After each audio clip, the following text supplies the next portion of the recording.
आज हम देखेंगे क्लास 8 की वर्कशीट नंबर 8। सब्जेक्ट क्या है? मैथ्स है ये सब्जेक्ट, ठीक है। यहाँ पे ब्लैंक है। तो उसके बाद हमारे यहाँ पर टॉपिक क्या है? Equations reducible to the linear form, ठीक है। इक्वेशंस को हम लीनियर फॉर्म में कैसे लेके आए? We have learn about solving the linear equation, but there are equations which are not in linear form. So in this worksheet we will understand how to convert these equations into linear form, ठीक है। हमने previous worksheet में क्या देखा कि हम equations को कैसे सॉल्व करें, कौन सी लीनियर इक्वेशंस को कैसे सॉल्व करें। लेकिन इस टाइम पे अभी आज की वर्कशीट में हमें क्या है कि लीनियर इक्वेशन हो ही ना तो हम उसे कैसे सॉल्व करेंगे। तो आज की वर्कशीट में हम वो देखेंगे कि अगर एक लीनियर इक्वेशन नहीं है तो उसे कैसे लीनियर इक्वेशन में कन्वर्ट करेंगे। तो do you find the difference between equations in linear form and not linear form. तो आप इधर देख के बता सकते हो कि आपने डिफरेंस पाया है ना, है ना डिफरेंस। यहाँ पर आपको यहाँ पर ज़्यादा मेहनत करनी पड़ेगी, वहाँ पर आपको कराया मिल रहा था, बस सॉल्व करना था।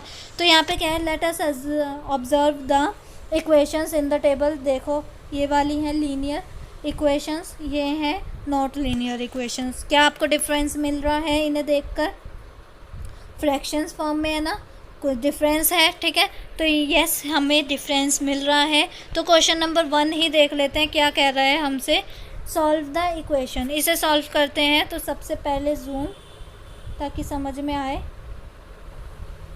ये रही हमारी सॉल्व द इक्वेशन। तो इक्वेशन है x प्लस 7 अपॉन में x प्लस 2 इक्वल्स टू में 3/4, ठीक है।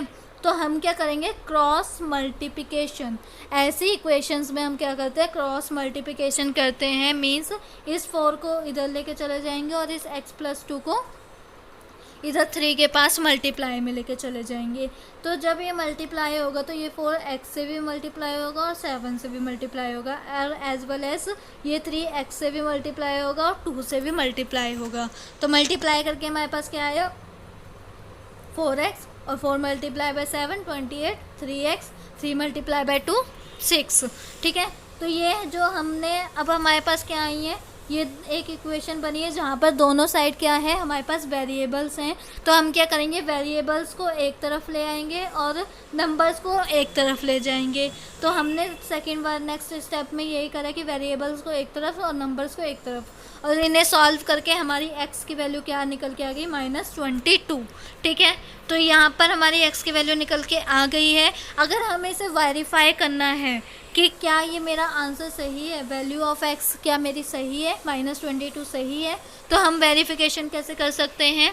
आप इधर इस वाली इक्वेशन में x की वैल्यू डाल दो, x की -22 वैल्यू डाल दो, सॉल्व करो, 3/4 आ गई। तो येस इट इज़ ट्रू, ये सही है हमारी।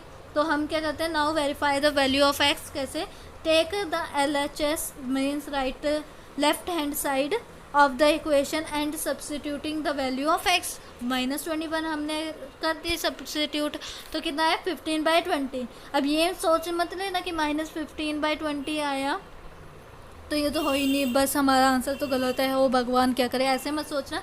माइनस से माइनस कैंसिल आउट हो गया। अब ये दोनों किसकी टेबल में आते हैं, किसकी टेबल में, मतलब ये दोनों टेबल 3 में आता है। ये वाला कट कर दो, इसे 3 5 और ये कब आता है 3 4 कट हो गया। सॉरी ये हमारा कब आता है, ये दोनों हमारी एक टेबल में आनी चाहिए। तो 5 की टेबल में आते हैं 5 3 एंड 5 4 4/3 हमारा आंसर आ गया। तो ये हमारा क्या हो गया, RHS निकल के आ गई। दैट मीन्स हमारा जो आंसर है वो जो x की वैल्यू है वो सही निकल के आई है। अब देखो यहाँ पे सेकेंड क्वेश्चन क्या कह रहा है हमसे, a number whose 7th part exceed its 8th part by 1। Means अगर मैंने एक नंबर को x मान लिया तो x/7 पार्ट जो मेरा है वो एक्सीड करता है, क्या करता है, एक्सीड करता है। मीन्स माइनस करेंगे हम उसे, बड़ा है और 8th पार्ट से। तो हमने ये वाले 2 नंबर सेलेक्ट कर दिए और ऐसे करके इनकी एक इक्वेशन बना ली। अब भाई इसे ऐसे सॉल्व थोड़ी ना कर देंगे, यहाँ पर आपको x/7 है एक्स बाय 8 है, तो आप इसका एलसीएम लो, इन दोनों का 7 और 8 का एलसीएम लेके इसे ऐसे सॉल्व करो और उसके बाद जो आपका आंसर आएगा, एक्स की वैल्यू आई आपकी 56, ये आपका रिक्वायर्ड नंबर हो गया। ठीक है, तो ये 2 क्वेश्चंस आई होप आपको समझ में आए होंगे। अब यहाँ पे टिप्स लिखी हुई है कि आपको क्या याद रखना है ऐसे क्वेश्चंस को सॉल्व करते हुए, क्योंकि ये तो मुश्किल है। हम इक्वेशंस कैसे बनाए मतलब, और एक्स किसे माने। तो टिप्स क्या है, read the question, read the word problem 3 और 4 टाइम्स इन पार्ट्स। ठीक है, तो हमें छोटे छोटे पार्ट्स में करना है। A number whose 7th part exceed its 8th part by 1। ठीक है, ऐसे 3-4 बार पढ़ना है। Let the unknown be x. ठीक है, जो आपको नहीं पता चल रहा, अ नंबर हुज बोला है ना, कौन सा नंबर है भाई, तो हम क्या करते हैं, नंबर को ही एक्स मान लेते हैं।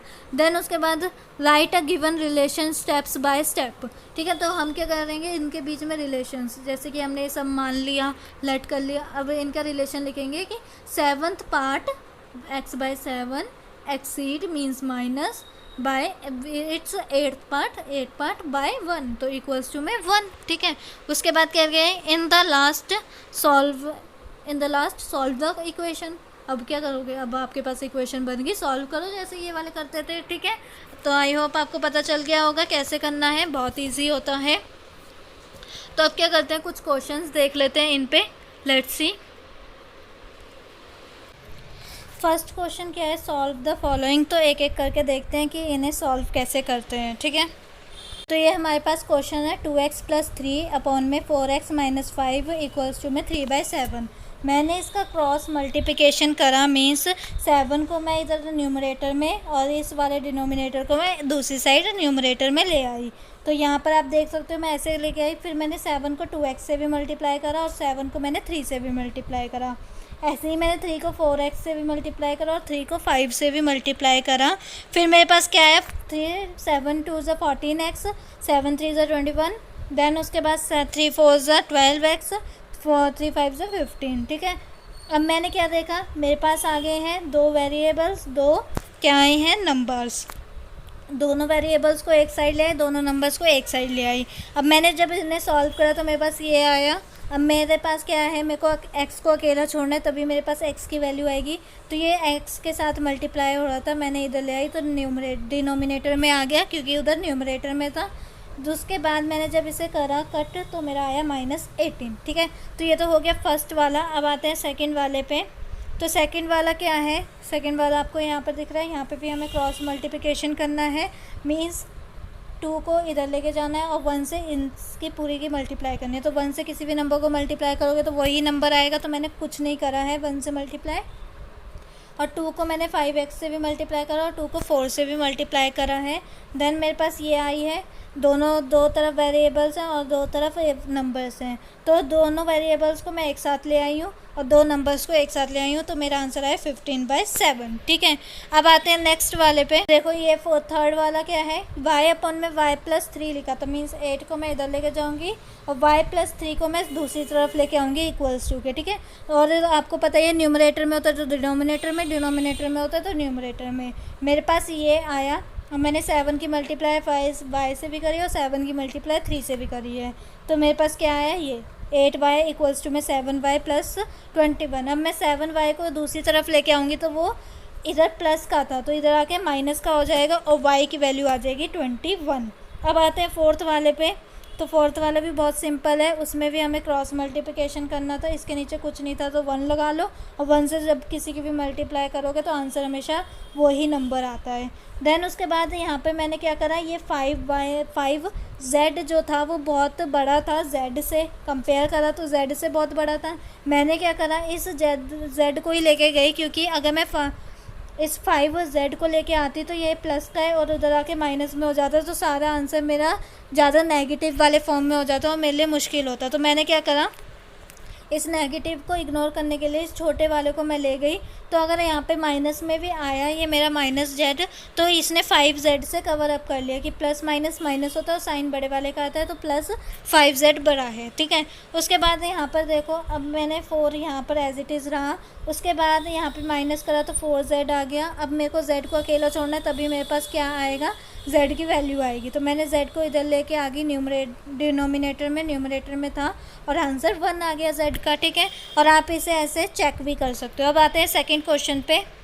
सेकंड क्वेश्चन देखो, if 2/3 of a number is, अगर एक नंबर को मैं लेट से x मान लेती हूँ और उसका 2/3 क्या है, is means equals to 30 less than the original number. तो 30 मीन्स x माइनस मैं 30 करूँगी, 30 less than the original number अभी x मान है, तो ये हमारी कुछ इस टाइप की इक्वेशन बनेगी।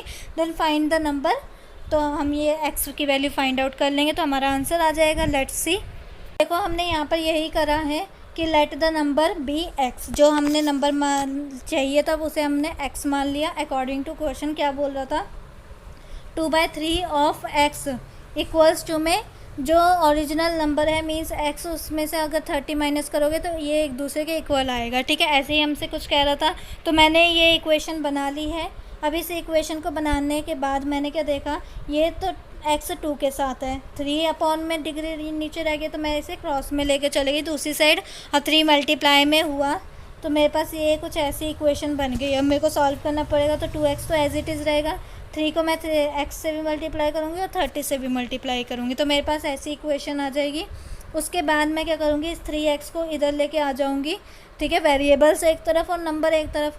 और मैंने यहाँ पर इसलिए बड़े वाले को लेके आ गई ताकि, क्योंकि यहाँ पे मेरे पास -90 था, और फिर मैंने -x आया और -90 था, तो माइनस के साइन से माइनस कैंसिल आउट कर दिया और x की वैल्यू मेरे पास 90 आ गई। अब आते हैं क्वेश्चन नंबर 3 पे। क्वेश्चन नंबर 3 क्या कह रहे हैं, 1/6 of a number when subtracted from the number itself gives 25, then the number is, तो नंबर को x मान लो, और 1/6 of a number means x/6 when subtracted from the number itself, अगर उसे उसके से ही माइनस करोगे तो क्या आएगा, gives मीन्स इक्वल्स टू में 25 वो देगा हमें। तो लेट्स सी। देखो जो मैंने आपको ये इक्वेशन बनाई थी कुछ वैसी ही आपको दिख रही है, यहाँ पर भी x माना, और हमने क्या बोला था कि 1/6 तो ऑफ अ नंबर है, अगर उसमें से अपना वही नंबर सब्ट्रैक्ट करेंगे तो हमें 25 मिलेगा, ठीक है, और वही हमें मिल रहा है। उसके बाद इसे इक्वेशन को सॉल्व करना है। देखो अब यहाँ पर ये माइनस हो रहा है, तो इसे एज इट इज़ हम इधर की तरफ नहीं लेके जा सकते, दूसरी साइड पहले हमें एलसीएम लेना होगा। तो एलसीएम लिया तो 6x माइनस एक्स हो गया, और जब 6x माइनस एक्स करूँगी तो 5x आएगा, और इस 6 को मैं दूसरी साइड ले आऊँगी तो 150 आ जाएगा मल्टीप्लाई करके। देन यहाँ पर x की वैल्यू निकालनी है, तो मेरे को वेरिएबल अकेला छोड़ना पड़ेगा। इसे मैंने x को अकेला छोड़ा तो 5 यहाँ पर न्यूमरेटर में था, इधर आके डिनोमिनेटर में चला जाएगा, और कट करके आंसर 30 आ जाएगा। वो कैसे, 150 को जब आप 5 से कट करोगे तो आप देखोगे 15 आपकी टेबल में आता है, कब, 3 पे, और 0 का 0 एज इट इज़, ठीक है। तो ये आपका थर्ड का भी आंसर हो गया, और ये सेकंड का हो गया। फर्स्ट का मैंने आपको चारों पार्ट्स करा दिए। तो अगर आपको वीडियो अच्छी लगी हो तो लाइक कीजिए, शेयर कीजिए, एंड चैनल को सब्सक्राइब करो, ताकि आपको चैप्टर्स प्लस वर्कशीट्स दोनों की नोटिफिकेशंस मिलती रहें, और कमेंट में रिव्यू ज़रूर देना।